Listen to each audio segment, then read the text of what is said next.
Seas, Padre, bendito sea tu santo nombre, Señor, en esta noche.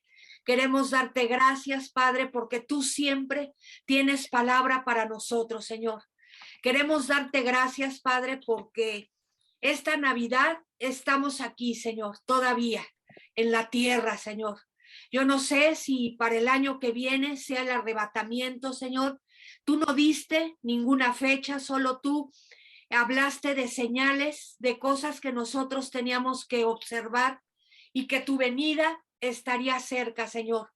No sabemos si para la próxima Navidad el festejo sea en el tercer cielo, en la nueva Jerusalén contigo, Señor, pero pues queremos en esta noche, Señor, recordar, estudiar lo que tiene que ver con tu nacimiento, con las promesas que hay en tu palabra.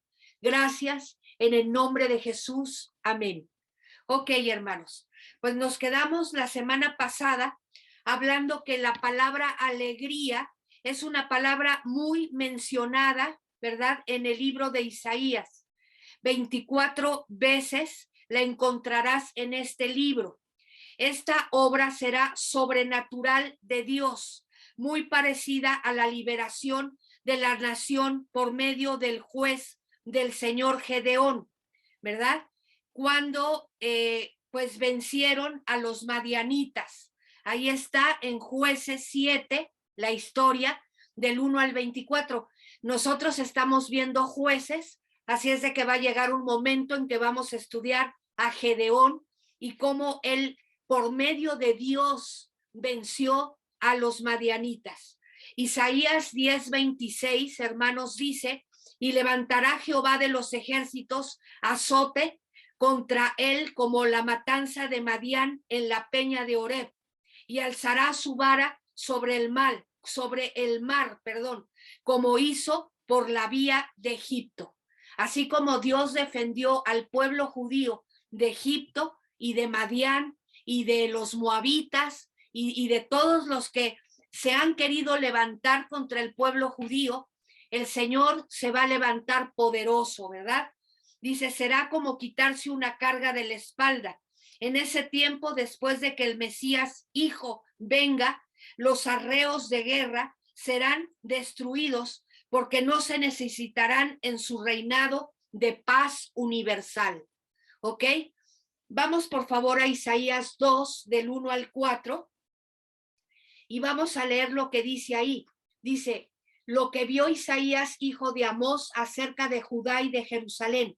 Acontecerá en lo postrero de los tiempos que será confirmado el monte de la casa de Jehová como cabeza de los montes. Ya sabemos que es Sión, ¿ok?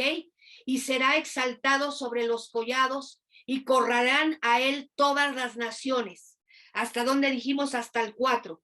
Y vendrán muchos pueblos y dirán, venid y subamos al monte de Jehová, a la casa del Dios de Jacob, y nos enseñará sus caminos y caminaremos por sus sendas, porque de Sión saldrá la ley y de Jerusalén la palabra de Jehová, y juzgará entre las naciones y reprenderá a muchos pueblos, y volverán sus espadas en rejas de arado y sus lanzas en hoces. No alzará espada nación contra nación, ni se adiestrarán más para la guerra. Esto que estamos hablando es cuando el Señor Jesús venga por segunda vez. Voy a decirte algo, un secreto.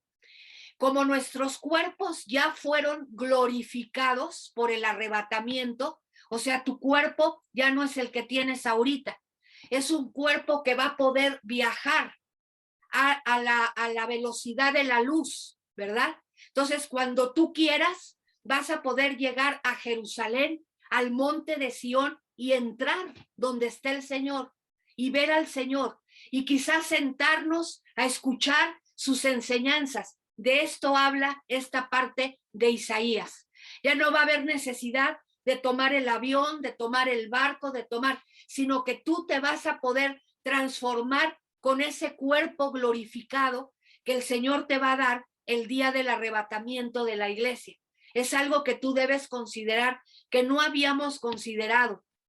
Quizá los que se queden en la tierra después de la gran tribulación, que es una tercera parte, ¿verdad? Que también lo vi aquí en Isaías, es una cita, que 2/3 partes de la humanidad morirán durante la gran tribulación y la guerra de Armagedón, y va a quedar una tercera parte de la humanidad. Esa gente quizá no tenga, evidentemente, un cuerpo glorificado, porque estaban aquí en la tierra, pero tú y yo sí, porque ya nos fuimos en el arrebatamiento y el día de Armagedón venimos con el Señor a pelear y con sus miles de ángeles, y entonces ya es otro tipo de cuerpo y es otro tipo de transportación. Tú vas a poder ir a la casa del Señor, ahí al monte de Sión, como dice aquí Isaías. Ya no va a haber guerra, ya los países no se van a adiestrar para la guerra. Todas las armas van a ser utilizadas como instrumentos de arado. Vamos a continuar. Isaías 9 del 6 al 7, ahí estamos. Isaías 9 del 6 al 7, y dice ahí: porque un niño, vamos a recordar lo que vimos la semana pasada, porque un niño nos es dado, un niño nos es nacido, perdón, hijo nos es dado, y el principado sobre su hombro, y se llamará su nombre admirable, consejero, Dios fuerte, Padre eterno, príncipe de paz. Ok, entonces dice aquí la palabra también en Lucas 1, 32 y 33. Yo te voy a decir algo personal. Uno de mis evangelios preferidos es Lucas, por la forma tan detallada que él redacta todo, desde el nacimiento del Señor, su trato con Zacarías y Elizabeth, del Señor con ellos, etcétera. Sabemos que Lucas era un médico griego, él no era judío, pero por tener esa profesión de medicina, él indagó y él investigó a fondo todos los hechos. Y vamos a ver Lucas 1, 32 y 33. Este será grande y será llamado Hijo del Altísimo, y el Señor Dios le dará el trono de David su padre, y reinará sobre la casa de Jacob para siempre, y su reino no tendrá fin. Es el arcángel Gabriel hablando con María, con esa adolescente, con esa jovencita, y le dice: tú vas a ser la mamá del Mesías, ¿verdad? Vas a ser el conducto por el cual va a nacer el Señor. A continuación, Isaías, hermanos, registra en Isaías 9, 6 y 7 5 cosas acerca del verdadero Mesías, ¿ok?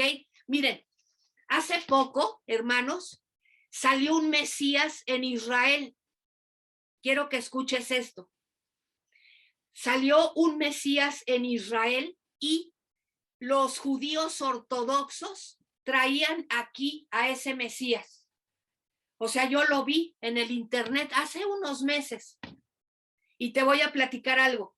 El chico, un chico de pelo chino negro, medio gordito, ¿verdad? Que hasta mi hija Rudia y mi hermano Ángel cotorreaban, ¿no? Decían que parecía Josh y Drake, ¿no? Se parecía a quién es Josh y Drake, Ruth.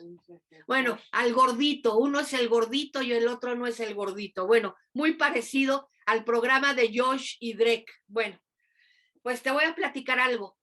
Lo pusieron en una silla, lo anduvieron cargando entre todos. Bueno, ahí veías a los judíos ortodoxos. Te voy a platicar, se murió el chico. No sé si le dio coronavirus, no sé lo que pasó, pero el supuesto Mesías que tenía engañado a los judíos ortodoxos de Israel, porque ahí lo traían por la muralla y ahí se veía todo, resulta que el chico se murió de coronavirus, parece ser, no sé ni de qué murió el chico. Se acabó el Mesías. Y como ese Mesías, se han levantado muchos Mesías en la India, en muchas otras partes. Entonces aquí el Señor te da claves para que tú sepas quién es el verdadero Mesías. Y hay, como vimos la semana pasada en Isaías también, en Isaías 7:14, que tendría que nacer de una virgen, que tendrían que ponerle Emanuel por nombre. Aquí vamos a ver 5 características y una de ellas es que nacería. Punto 1, que nacería, porque un niño nos es nacido.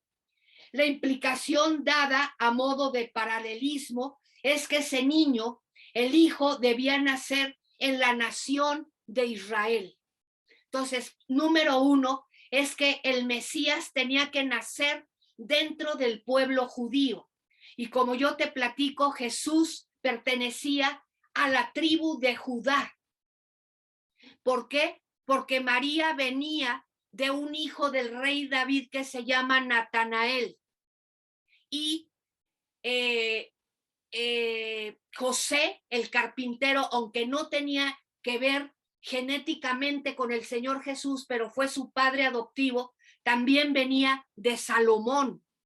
Imagínense, ahí están los hijos del rey David. María venía de Natanael y José el carpintero venía de Salomón, de los hijos de Judá. Entonces, la implicación dada a modo de paralelismo es que ese niño, el hijo, debía nacer en la nación de Israel. Nos es nacido, o sea, pertenece a nosotros como integrante del pueblo pactado Israel. ¿Ok? Punto número 2, señal número 2, gobernará al pueblo de Dios. Miqueas 5:2. Vamos a apuntar este libro de profeta menor, Miqueas 5:2, y fíjate en esta profecía tan tremenda. Pero tú, Belén, Efrata, pequeña para estar entre las familias de Judá, de ti me saldrá el que será Señor en Israel, y sus salidas son desde el principio de los días de la eternidad. ¡Guau! Yo te voy a platicar algo. Si los fariseos y los saduceos hubieran sido un poco más temerosos de Dios, hubieran investigado un poco más sobre la vida del Señor Jesucristo. Era muy característico que el Señor Jesús fuera de Belén. Él nació en Belén, donde Herodes hizo una matanza espantosa de niños, de recién nacidos hasta 2 años. Los mató el Señor. Entonces era muy característico que le dijeran al Señor Jesús, ¿cómo que naciste en Belén en tal fecha, verdad? Y estás vivo. Tú debiste de haber muerto con los niños que asesinó Herodes ahí. Pero Jesús, ¿qué fue lo que pasó? Que un ángel le avisó a José, el carpintero, levántate, toma al niño y a su madre y huyan a Egipto, porque Herodes va a querer matar al niño. Entonces, si los fariseos y los saduceos, antes de matar al Señor Jesús, hubieran investigado más, ellos se hubieran dado cuenta que Jesucristo era el Mesías. Jesús nació en Belén, hermanos. Y vamos a volver a leer Miqueas 5:2. Pero tú, Belén, Efrata, pequeña para estar entre las familias de Judá, de ti me saldrá el que será Señor en Israel, y sus salidas son desde el principio, desde los días de la eternidad. Jesús es el alfa y la omega. Él no tiene principio ni tiene fin, como Yahweh y como el Espíritu Santo, ¿verdad? Mateo 2:6, vamos a leer. Y tú, Belén, de la tierra de Judá, no eres la más pequeña entre los príncipes de Judá, porque de ti saldrá un guiador que apacentará a mi pueblo Israel, guiará o regirá. Gloria a Dios. Entonces vemos que en el Antiguo Testamento, en Miqueas, está la promesa y en Mateo se cumple la promesa. Jesús nació en Belén. Vamos a continuar. Juan 7:42. ¿No dice la escritura que del linaje de David y de la aldea de Belén, de donde era David, ha de venir el Cristo? Qué interesante está esta cita en Juan 7:42. Evangelio según San Juan 7:42. Dice, ¿no dice la escritura que del linaje de David y de la aldea de Belén, de donde era David, ha de venir el Cristo? El rey David nació en Belén y Jesús nace en Belén, ¿verdad? En ese establo rodeado de los animalitos, en ese pesebre, porque no les daban hospedaje en las hosterías, ¿verdad? Estaban llenas. Y ahí fue donde el Señor nació. ¡Qué hermosura! Y también gobernará al mundo. Ese es otro punto. Jesús va a regresar, hermanos. Va a pelear en la guerra de Armagedón, va a ganar y va a establecer su reino ahí desde el monte de Sión. Zacarías 14:9. Zacarías 14:9. Y Jehová será rey sobre toda la tierra. En aquel día Jehová será uno y uno su nombre. Aleluya. La expresión tendrá el principado sobre su hombro. Se refiere en sentido figurado a la túnica real que vestirá el Mesías. Como rey de reyes y señor de señores, será responsable de gobernar a las naciones.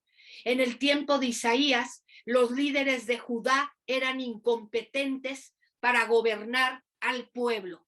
¿Ok? Voy a volver a repetir algo. Nosotros como iglesia somos responsables de estar orando por nuestro presidente, estar orando por nuestras autoridades, bendecirlos. Miren, hermanos, el ser criticones, el estar critique y critique no va a cambiar las cosas. Lo que va a cambiar las cosas es orar, es levantar, es bendecir a todas esas personas que se sientan en sillas de autoridad, para que tengamos un México glorioso. Y aquí vemos que en el tiempo de Isaías, los reyes de Judá eran una verdadera vergüenza, hermanos. Ahí puedes leerlo en Primera y Segunda de Reyes. Son la historia de cada uno de los reyes, tanto de Israel como de Judá, del norte como del sur. Dice, en el tiempo de Isaías, los líderes de Judá eran incompetentes para gobernar el pueblo, pero el Mesías lo gobernará increíblemente, ¿verdad? Ya todos clamamos, ven Señor Jesús, ven Señor, ven a reinar a esta tierra, ¿verdad? Porque su carácter se va a ver reflejado en la forma como Él va a gobernar. Número 3, hermanos, los nombres del Mesías. El Mesías tenía 4 nombres, o tendrá, porque Isaías está escribiendo esto 700 años antes de que nazca el Señor. Entonces es para el futuro. Nosotros pues ya el Señor ya vino por primera vez, y dice aquí que los nombres del Mesías, ¿verdad? Tenían 4 nombres, mis hermanos, descriptivos que revelan su carácter. Número 1, admirable. Aquí te dice Isaías 9, 6 y 7 que el Señor sería admirable. Él será admirable, excepcional o distinguido. No sé si a ti te ha pasado, ¿verdad? Pero los que hemos tenido la dicha de platicar con el Señor Jesús, porque quiero que tú sepas algo. El Señor Jesús está vivo. El Señor Jesús resucitó. La gloria del cristianismo es la resurrección de Cristo. Y el Señor está vivo. El Señor nos dijo que Él iba a estar entre nosotros hasta el fin del mundo. Y el Señor, aunque no lo vemos, está. Y muchos de nosotros que hemos tenido la dicha de oír al Señor Jesús, de platicar con Él es admirable. Él es todo un caballero. Él nunca critica, Él nunca juzga, Él nunca se burla de nadie. Él es correcto, Él usa las palabras correctas. Incluso cuando el Señor Jesús te habla seguido, tú conoces sus palabras, las palabras que Él utiliza, y dices, es el Señor el que me está hablando. ¿Por qué? Porque es culto, habla con propiedad, habla con amor, también con autoridad, ¿verdad?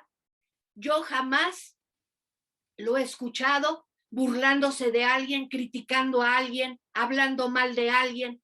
El Señor es admirable, hermanos. Dice aquí, excepcional, distinguido. No se burla, no critica, un caballero en todo el sentido de la palabra. Correcto, el Señor.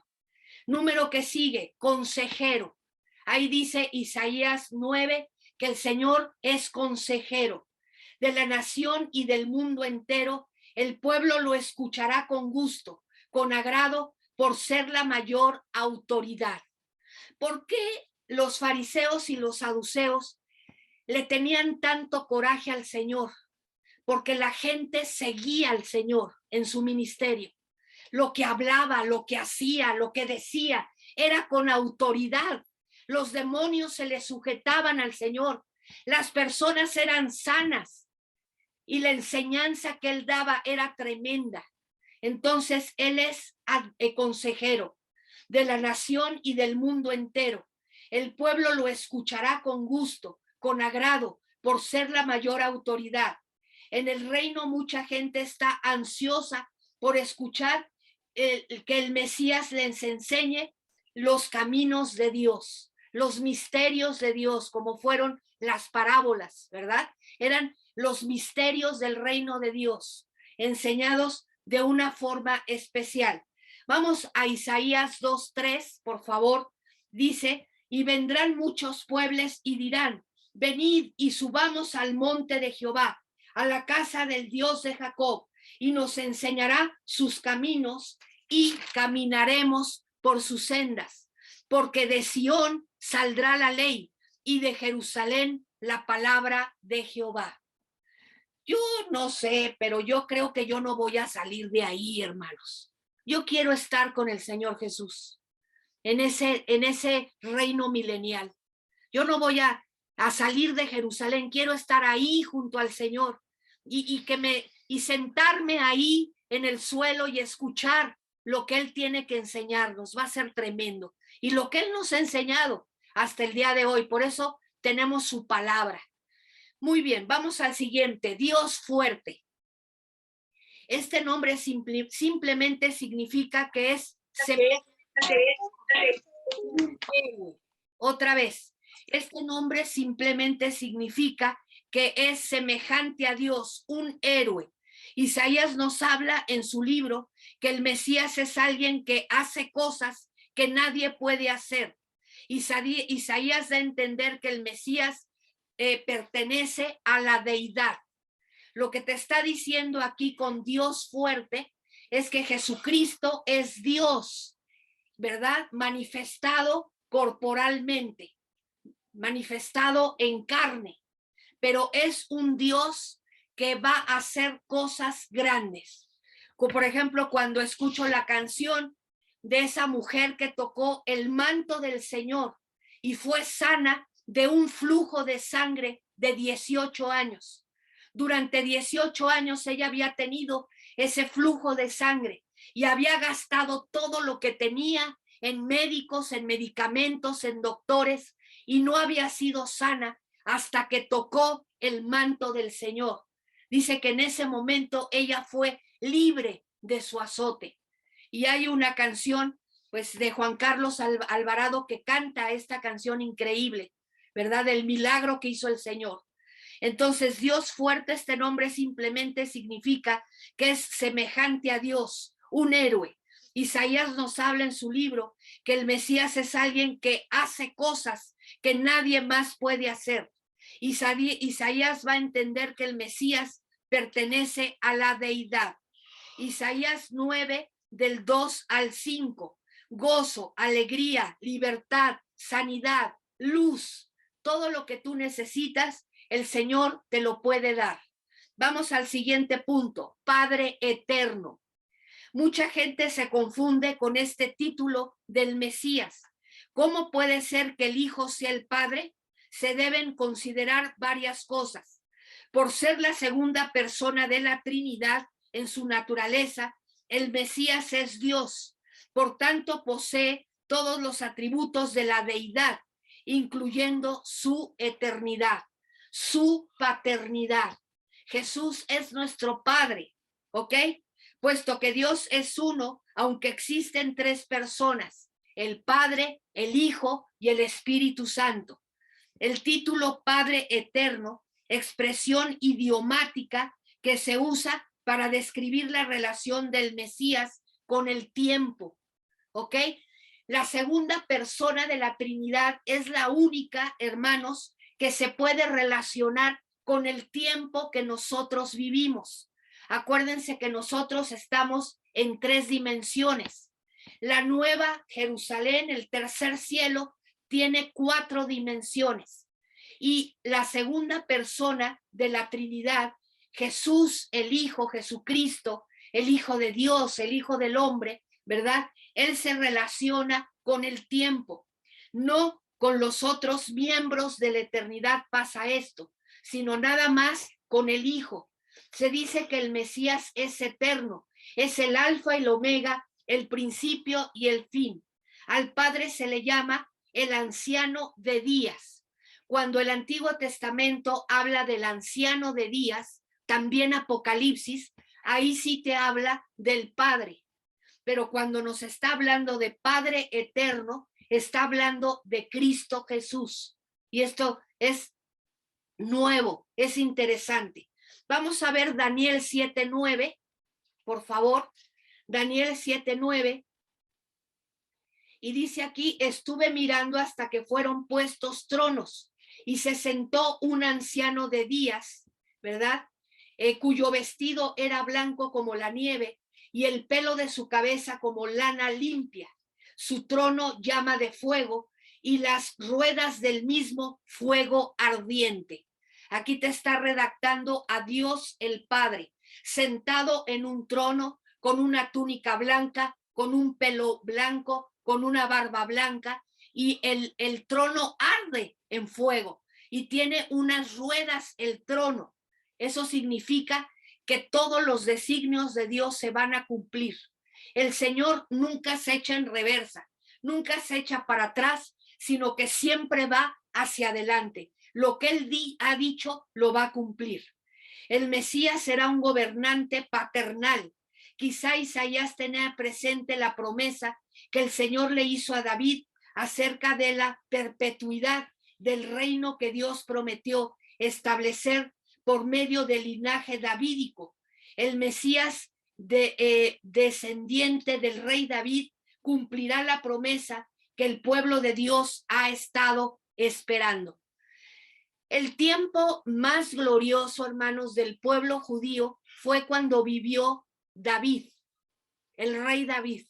Fue cuando tuvieron victoria contra todos sus enemigos, fue cuando se enriquecieron, fue cuando tuvieron una economía tremenda. Y después, pues con Salomón, nada más que lamentablemente, hermano, Salomón se desvió al final. Tanta mujer que tuvo lo llevó a cosas malas, ¿verdad? Pero la gloria del pueblo judío fue en el tiempo del rey David.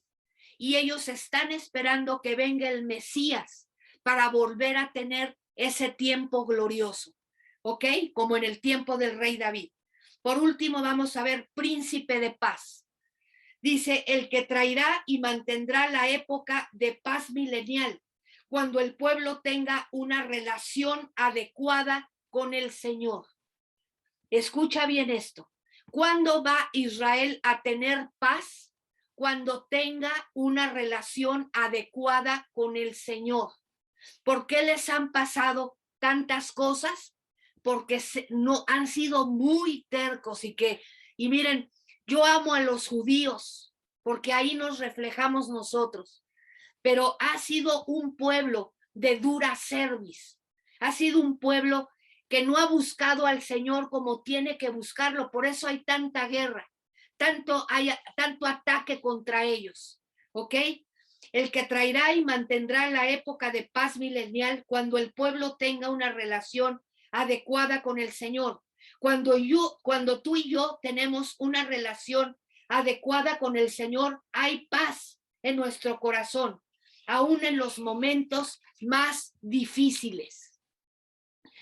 Cuando estaba haciendo yo el estudio, me acuerdo que cuando yo era chica, estaba convertida a Cristo ya, pero chica, 17, 18 años, nuestro pastor tenía una novia que era colombiana y ella a su vez tenía un hermano, ellos jóvenes, pero este hermano ya era casado con niños y de un día para otro, siendo cristianos, el chico murió y nosotros nos quedamos admirados que en el velorio la esposa, la viuda, que era una jovencita con 2 niños, alentando y consolando a otras personas. No la veías desolada, no la veías entera, la veías, dice que ella tenía la paz de Dios y que pues Dios sabe por qué hacía las cosas. Quedó viuda desde muy chica con sus hijos chiquitos, ¿verdad? Pero yo me quedé admirada de cómo ella consolaba a la gente. Otra persona que vi igual fue Annette, cuando perdió a su hijita la mayor. Esta pequeñita falleció de leucemia. Y cuando llegamos todos a nuestra iglesia, al velorio, a acompañarlos, a estar con la pequeñita que estaba ahí ya en el ataúd, yo vi a mi hermano Nets consolando a los demás, dando fortaleza a los demás. No lo vi desesperado. O sea, aún aunque pasemos por valle de sombra de muerte, Dios estará con nosotros, porque Él es nuestro príncipe de paz. No importa qué vientos, no importa qué zonas oscuras tengamos que atravesar. Si estás a cuentas con el Señor, si está bien tu relación con el Señor, vas a poder pasar ese valle de sombra de muerte, como dice Salmo 23. Juntos, estos 4 títulos presentan un bello cuadro del carácter del Mesías venidero. El libro de Isaías habla 25 veces de paz y esta es la primera. Todo el libro de Isaías va a hablar de la palabra paz y la primera está en Isaías 9:6, porque un niño nos es nacido, hijo nos es dado y el principado sobre su hombro y se llamará su nombre admirable, consejero, Dios fuerte, Padre eterno, príncipe de paz. Si tú tienes a Cristo en tu corazón, tú vas a ser una persona con fortaleza, con fuerza para atravesar lo que se tenga que atravesar. Escucha bien, ¿cómo le llamaremos al que está en nuestro corazón? Admirable, consejero, Dios fuerte, Padre eterno, príncipe de paz. ¿Tienes dudas sobre un trabajo? ¿Tienes dudas si te tienes que cambiar de ciudad? ¿Tienes dudas si te tienes que cambiar de casa? ¿Tienes dudas si debes o comprar este o no ese carro? Pídele consejo al Señor. El Señor te va a dar consejo porque Él es nuestro consejero. El Mesías estará sentado en el trono de David. Lucas 1, 32 y 33. Vamos a leerlo. Lucas 1, 32 y 33. Este será grande y será llamado Hijo del Altísimo, y el Señor Dios le dará el trono de David su padre, y reinará sobre la casa de Jacob para siempre, y su reino no tendrá fin. Tendrá un reino eterno de paz y de justicia. Su reino no tendrá límite y permanecerá para siempre. Gloria a Dios. Daniel 7:14. Vamos con Danielín. Y le fue dado, está hablando del Cordero, está hablando del Señor, y le fue dado dominio, gloria y reino, para que todos los pueblos, naciones y lenguas le sirvieran. Su dominio es dominio eterno, que nunca pasará, y su reino uno que no será destruido. Gloria a Dios. O sea, yo te voy a decir algo, siempre tenemos que empezar por lo poco. Si tú eres una persona que sirves fielmente en la iglesia, porque sabes que es la casa del Señor y que el Señor está ahí, yo te voy a ver sirviendo en la Nueva Jerusalén. Yo te voy a ver sirviendo en el monte de Sión. No sé cómo va a ser esa casa donde va a reinar el Señor por 1000 años en Jerusalén, pero ahí muchos de nosotros estaremos sirviendo, porque fuimos fieles ahora. Vamos a volver a leer. Y le fue dado dominio, gloria y reino, para que todos los pueblos, naciones y lenguas le sirvieran. Su dominio es dominio eterno, que nunca pasará, y su reino uno que no será destruido. Miqueas 4:7 está hablándole a Israel y a Judá. Y pondré a la coja como remanente, y la descarriada como nación robusta, y Jehová reinará sobre ellos en el monte de Sión, desde ahora y para siempre. ¿Ok? Terminando inmediatamente la guerra de Armagedón, el Señor se va a estar en el monte de Sión y va a reinar a los que hayan quedado vivos después de esta catástrofe, que es la gran tribulación, durante 1000 años. Va a establecer su trono ahí. Apocalipsis 11:15. El séptimo ángel tocó la trompeta y hubo grandes voces en el cielo que decían: los reinos del mundo han venido a ser de nuestro Señor y de su Cristo, y Él reinará por los siglos de los siglos. Aquí habla del Padre y del Señor Jesucristo. Tras reinar en la tierra por 1000 años, Él gobernará el universo por toda la eternidad. Esto también es nuevo y me super gustó. El Señor Jesús, después de reinar 1000 años en la tierra, reinará todo el universo. Hijo, qué increíble.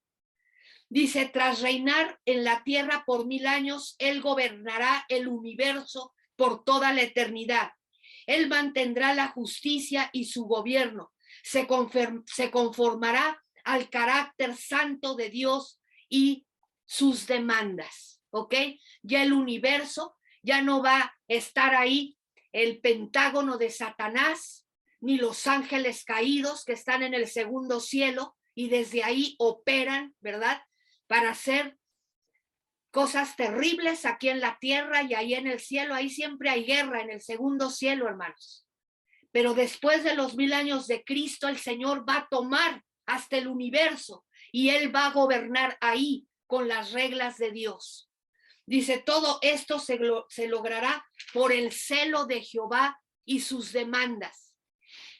El establecimiento del reino milenial depende de Dios, no de Israel, no de nosotros, sino de Dios. El Mesías gobernará porque Dios lo prometió y Él celosamente hará en el reino lo que ha establecido. Sin su soberanía dice aquí, sin su soberanía intervención no habrá reino para Israel. O sea, ¿por qué Israel va a recuperar a Israel? ¿Por qué va a haber paz en la tierra? Porque así Dios lo ha establecido. Al parecer, Isaías dio por señalado que el Hijo del Hombre, el Hijo mesiánico, Jesucristo, establecería su reino en un solo advenimiento. Pensaba que cuando el Hijo creciera, gobernaría triunfante, lo mismo que los discípulos. ¿Se acuerdan que los discípulos creyeron que cuando Jesús resucitó, inmediatamente venía el imperio milenial? Y a Isaías le pasó lo mismo. Él creía que en una sola venida Jesús sería el Rey de Reyes y el Señor de Señores. Claro que ya lo es, pero necesita venir una segunda venida del Señor. Pero esta segunda venida no es como la primera. En la primera el Señor vino como un cordero, ¿verdad? Manso y humilde, y lo crucificaron. Pero la segunda venida viene